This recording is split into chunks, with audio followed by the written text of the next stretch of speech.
Hello पिलामाने welcome to our channel पिलामाने आज आम ए वीडियो रे तुमर षष्ठ श्रेणी जिज्ञासा बहिर तृतीय अध्याय सुषम खाद्य सुस्थ शरीरर उपाय यही पाठटीर समस्त प्रश्न उत्तर गुड़िक आलोचना करिबा। तेबे वीडियोटी आरंभ करने आगु कही रखा चाहे जदि वीडियोटी भल लगे ताले वीडियो को निश्चय गोटे लाइक कर और चैनल को सब्सक्राइब करके रख जहाद्वारा यही आगक आसवा समस्त पाठर प्रश्न उत्तर तुम मैंने अति सहजरे पाइपर। तेबे चल आज वीडियो सुषम खाद्य सुस्थ शरीर उपायर समस्त प्रश्न उत्तर गुड़िक आलोचना करवा। तुमर प्रश्न उत्तर विभागटी देछि देख आस आम शिक्षणर अभिवृद्धि करवा। यार प्रथम प्रश्न पचारि अलगाटी को चिन्हट कर एवं कारण दर्शाओ। एठे देख क और ख दुईटी प्रश्न अच्छी जेपरिक करे केउटी अलगा ताहा आमको चिन्हट करने को पड़िबो ताहा काहींकि अलगा ताहार कारण मध्य आमको लिखिबाको पड़िबो। सेही बोली खरे मध्य सेही बोली केउटी अलगा और तार काहींकि ताहा अलगा तार कारण लिखिबाको पड़िबो। ताहले उत्तरटी लिखिबो तुमे माने। प्रथमे देख जेपरिक क नंबर रे अछि ज बाजरा मांडिया चना ताहले कोटी अलगा रे तुमर चनाटी अलगा हलो चना हो जाउछि अलगा ताहले एठारे तुमे गोल बुलेइबो। से बोली कारणटी लिखिबो ज बाजरा एवं मांडिया हेउछंती शस्य जातीय खाद्य जेउथिरे श्वेतसार अधिक थाए किंतु चना एक डाली जातीय खाद्य जेउथिरे पुष्टिसार अधिक परिमाण रे थाए। हलो एही बोली तुमे कारणटी लिखि पारिबो। सेही बोली ख नंबर रे अछि देख राजमा सबुज चना सोयाबीन ओ चाउल ताहले अलगा कोठी हेबो रे हमर चाउल हलो चाउलटी अलगा हेबो ओ काहींकि हेबो बता कारणटी लिखिबो राजमा सबुज चना एवं सोयाबीन हेउछंती पुष्टिसार युक्त डाली जातीय खाद्य किंतु चाउल एक श्वेतसार युक्त शस्य अटे हला सेथिपाई ताहा अलगा हेबो। एही बोली तुमे अलगा खाद्यटी को बाछि पारिबो ओ तार कारण मध्य लिखि पारिबो। सेही बोली नेक्स्ट 2 नंबर प्रश्न पचारिछि देख भारत रे पारंपरिक बनाम आधुनिक रोषेई प्रणाली विषय रे आलोचना कर। हला ताहले यार उत्तरटी लिखिबो। उत्तरटी बोली लिखिबो देख प्रथमे पारंपरिक प्रणाली एथिरे माटी चुली काठ कोइला बा घोसी व्यवहार करा जाउथिला। एही पद्धति रे धीरे धीरे रोषेई हेउथिबारु खाद्यर स्वाद ओ पोषक तत्व अक्षुण्ण रहुथिला किंतु एहा अधिक समय सापेक्ष एवं एथिरु बाहारुथिबा धुआं स्वास्थ्य पाई क्षतिकारक थिला। हला एही बोली तुमे पारंपरिक प्रणाली विषय रे लिखि पारिबो। से बोली नेक्स्ट आधुनिक प्रणाली विषय रे लिखिबो वर्तमान एलपीजी गैस इंडक्शन माइक्रोवेव ओ प्रेशर कुकर रो व्यवहार हेउछि जहा हेउछि तमरो आधुनिक प्रणाली एहा अति शीघ्र रोषेई करिबारे सहाय्य करूछि ओ एहा प्रदूषण मुक्त मध्य मात्र अधिक तापमात्रा रे रोषेई हेबा जोगु केतेक क्षेत्र रे पोषक तत्व नष्ट हो जाउछि। हला एही बोली तुमे पार्थक्यटी दर्शाई पारिबो पारंपरिक प्रणाली और आधुनिक प्रणाली मध्य रे।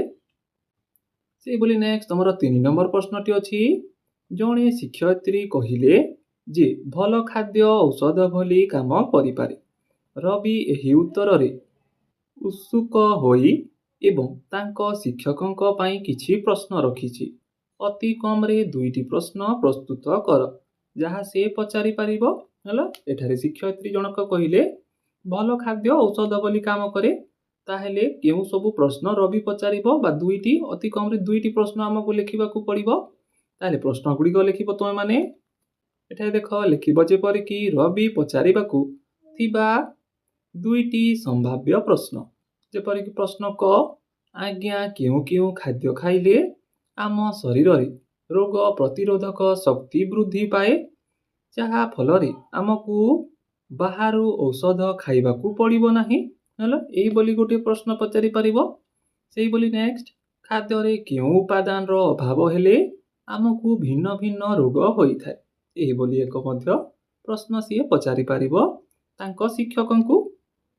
ନେକ୍ସଟ 4 ନମ୍ବର ପ୍ରଶ୍ନ ପଚାରିଛି ଦେଖ, ସମସ୍ତ ସ୍ୱାଦିଷ୍ଟ ଖାଦ୍ୟ ସ୍ୱାସ୍ଥ୍ୟକର ନୁହେଁ ଏବଂ ସମସ୍ତ ପୁଷ୍ଟିକର ଖାଦ୍ୟ ମଧ୍ୟ ସର୍ବଦା ସୁସ୍ୱାଦୁ ନୁହେଁ। କିଛି ଉଦାହରଣ ସହିତ ତୁମର ଚିନ୍ତାଧାରା କୁହ। ଏଠାରେ ଉତ୍ତରଟି ତୁମେମାନେ ଏହିଭଳି ଲେଖିପାରିବ, ସ୍ୱାଦିଷ୍ଟ କିନ୍ତୁ ଅସ୍ୱାସ୍ଥ୍ୟକର। ଚିପ୍ସ, ପିଜା, ବର୍ଗର, କୁରକୁରେ ପରି ଜଙ୍କ ଫୁଡ୍ ଖାଇବାକୁ ଖୁବ୍ ସୁଆଦିଆ ଲାଗେ, ମାତ୍ର ଏଥିରେ ଅଧିକ ତେଲ ଓ ମସଲା ଥିବାରୁ ଏହା ଶରୀର ପାଇଁ କ୍ଷତିକାରକ।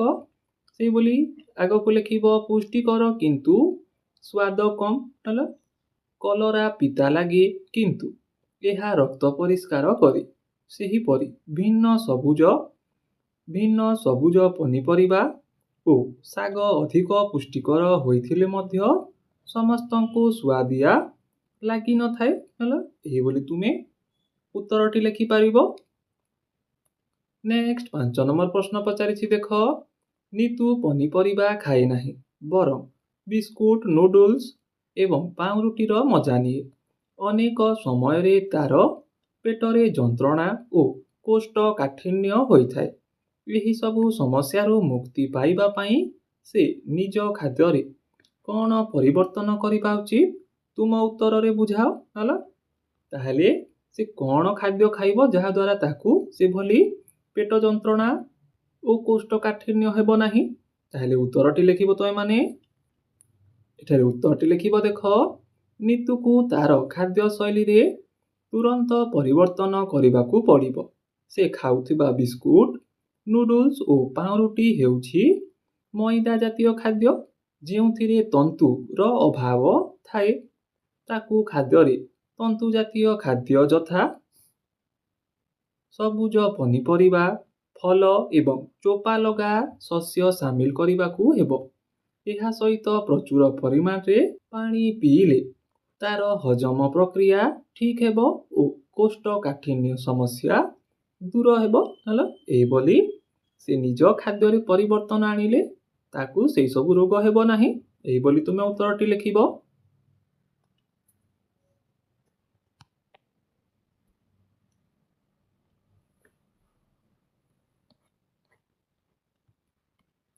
ନେକ୍ସଟ 6 ନମ୍ବର ପ୍ରଶ୍ନଟି ପଚାରିଛି ଦେଖ, ରେଶ୍ମାକୁ ସ୍ୱଳ୍ପ ଆଲୋକରେ ଜିନିଷ ଦେଖିବାରେ ଅସୁବିଧା ହେଉଥିଲା। ଡାକ୍ତର ତାଙ୍କ ଦୃଷ୍ଟି ଶକ୍ତି ପରୀକ୍ଷା କରି ଏକ ନିର୍ଦ୍ଦିଷ୍ଟ ଭିଟାମିନ ଦେଇଥିଲେ। ନିଜ ଖାଦ୍ୟରେ କିଛି ଖାଦ୍ୟ ପଦାର୍ଥ ସାମିଲ କରିବାକୁ ପରାମର୍ଶ ଦେଇଥିଲେ। ତାହେଲେ ତଳେ କିଛିଟି ପ୍ରଶ୍ନ ଗୁଡ଼ିକ ଦେଇଛି ଦେଖ, ଏହି ପ୍ରଶ୍ନ ଗୁଡ଼ିକର ଆମକୁ ଉତ୍ତର ଲେଖିବାକୁ ପଡ଼ିବ। ଯେପରିକି କ ନମ୍ବର ପ୍ରଶ୍ନଟି ପଚାରିଛି ଦେଖ, ସେ କେଉଁ ଅଭାବ ଜନିତ ରୋଗରେ ପୀଡ଼ିତ? ସେଇଭଳି ଖ ନମ୍ବରଟି ଅଛି, ତା ଖାଦ୍ୟରେ କେଉଁ ଖାଦ୍ୟ ଉପାଦାନର ଅଭାବ ହୋଇପାରେ? ସେଇଭଳି ଗ ନମ୍ବରଟି ପଚାରିଛି, ଏହି ସମସ୍ୟା ଦୂର କରିବା ପାଇଁ ତା ଖାଦ୍ୟରେ କିଛି ଖାଦ୍ୟ ପଦାର୍ଥ ଅନ୍ତର୍ଭୁକ୍ତ କରିବାକୁ ତାକୁ ପରାମର୍ଶ ଦିଅ। ହେଲା ଏହି ପ୍ରଶ୍ନ ଗୁଡ଼ିକର ଉତ୍ତର ଲେଖିବ ତୁମେମାନେ। ଯେପରିକି କ ନମ୍ବର ପ୍ରଶ୍ନର ଉତ୍ତର ଲେଖିବ, ସେ ଅନ୍ଧାର କଣା ରୋଗରେ ପୀଡ଼ିତ। ତାକୁ କମ୍ ଆଲୋକରେ ଦେଖାଯାଉ ନାହିଁ କାରଣ ତାକୁ ଅନ୍ଧାର କଣା ରୋଗ ହୋଇଛି। ହେଲା ସେଇଭଳି ଉତ୍ତରଟି ଲେଖିବ। ସେଭଳି ଖ ନମ୍ବର ପ୍ରଶ୍ନଟି ରହିଛି, ତାଙ୍କ ଖାଦ୍ୟରେ ଭିଟାମିନ ଏ ର ଅଭାବ ହୋଇପାରେ। ହେଲା କେଉଁ ଭିଟାମିନର ଅଭାବରେ ତାକୁ ସେଇ ରୋଗଟି ହୋଇଥିବ ରେ? ଅନ୍ଧାର କଣା ରୋଗ କେଉଁ ଖାଦ୍ୟର ଅଭାବରେ ହୋଇଥାଏ? ଭିଟାମିନ ଏ ଅଭାବରେ। ହେଲା ସେଇଭଳି କେଉଁ କେଉଁ ଖାଦ୍ୟ ତାକୁ ପରାମର୍ଶ ଦେବ? ଯେପରିକି ଗାଜର, ପାଚିଲା ଆମ୍ବ, କ୍ଷୀର ଏବଂ ସବୁଜ ପନିପରିବା ବା ଶାଗ। ଏହି 4ଟି ଖାଦ୍ୟ ସିଏ ଖାଇପାରିବ ଯାହାଦ୍ୱାରା ତାକୁ ସେଇ ଭିଟାମିନର ଅଭାବରୁ ରକ୍ଷା ପାଇବ ସିଏ।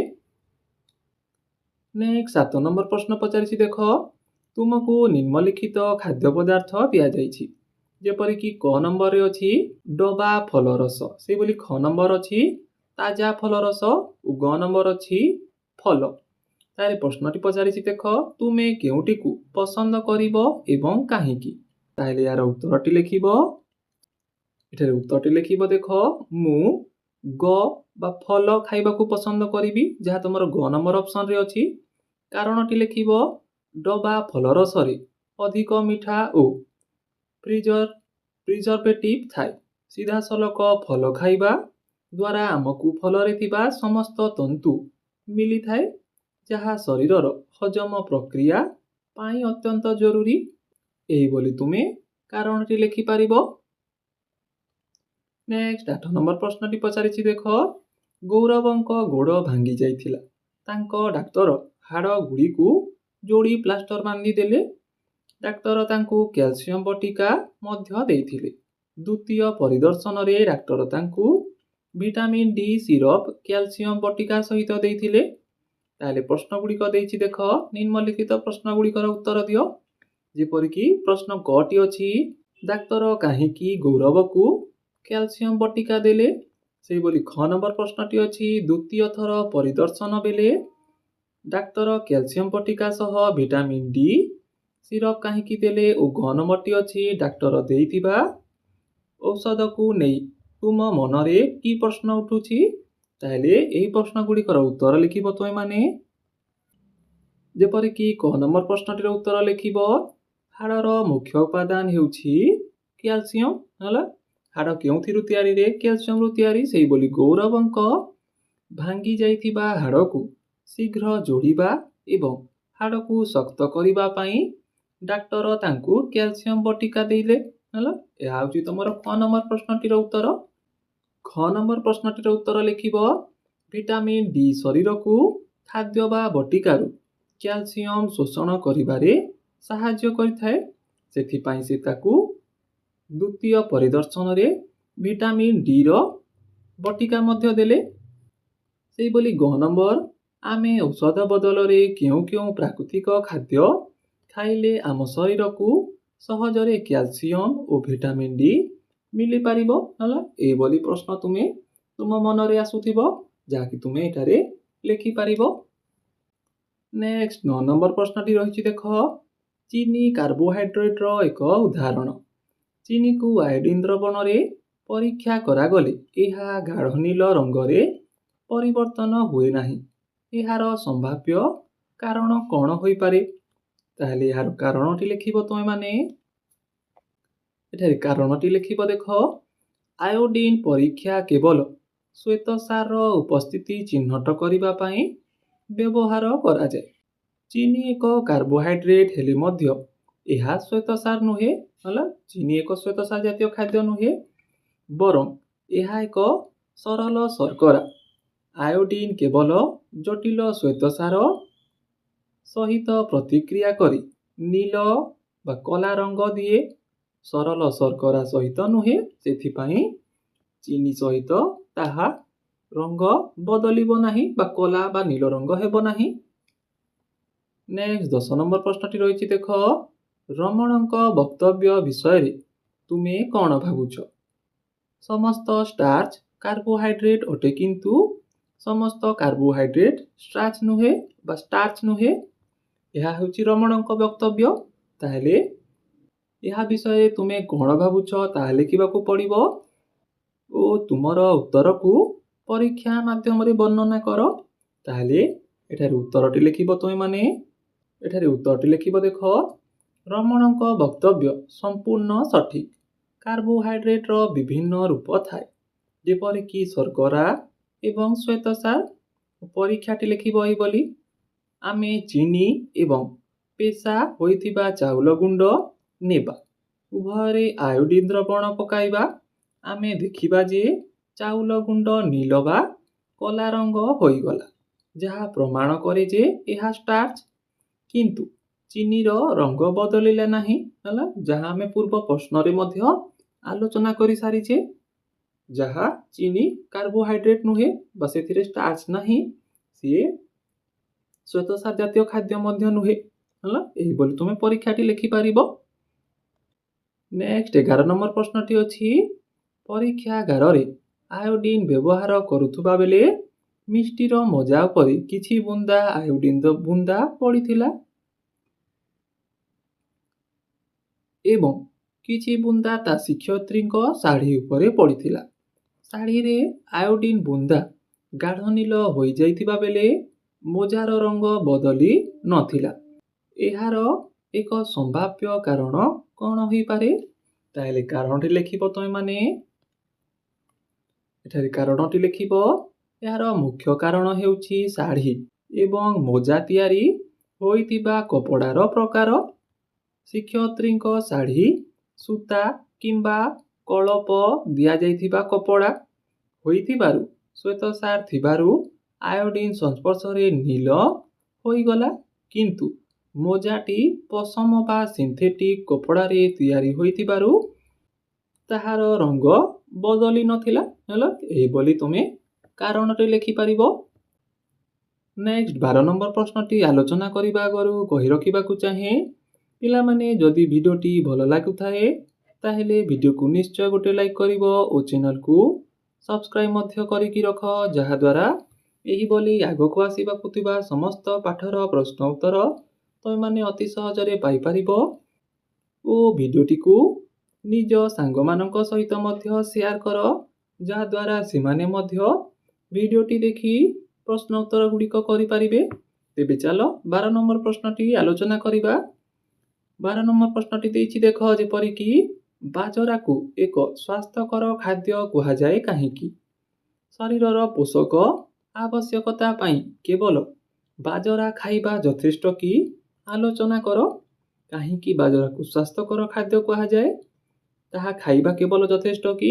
ତାହେଲେ ଏହାର ଉତ୍ତର ଆମକୁ ଲେଖିବାକୁ ପଡ଼ିବ। ତାହେଲେ ଏହାର ଉତ୍ତରଟି ଲେଖିବ।